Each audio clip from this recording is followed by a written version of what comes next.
Hello KKR fans, cricket master YouTube চ্যানেলে আপনাকে জানাই স্বাগতম। কেকেআর কি আবার মেন্টর বদলাতে চলেছে? বদলাবে কি হেড কোচ?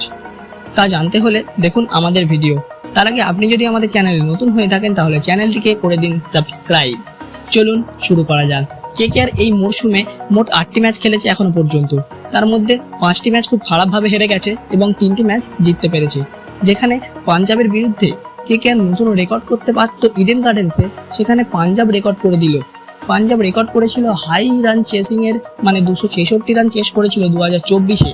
সেই ম্যাচটিই শুধু হেরেছিল কেকেআর। আবার এখানে 2025-এও রেকর্ড করে দিল, খুব কম রান চেস করে ফেললো ইডেন গার্ডেন্সে। একটা ম্যাচও ভালো খেলতে পারছে না কেকেআর। কেন হচ্ছে এসব? এর জন্য কি কোচ এবং মেন্টর দায়ী, নাকি তাদের ভুল সিদ্ধান্ত দায়ী?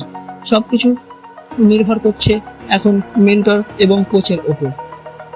দেখা যাক পরের সিজনে আমরা কাকে মেন্টর এবং কোচ রূপে দেখতে পাই, কারণ এখনো তো ঠিকঠাক বলা যাচ্ছে না। তবে কেকেআর ম্যানেজমেন্ট দেখছে বড় বড় ভারতীয় ক্রিকেটার এবং বিদেশি ক্রিকেটারদের দিকে।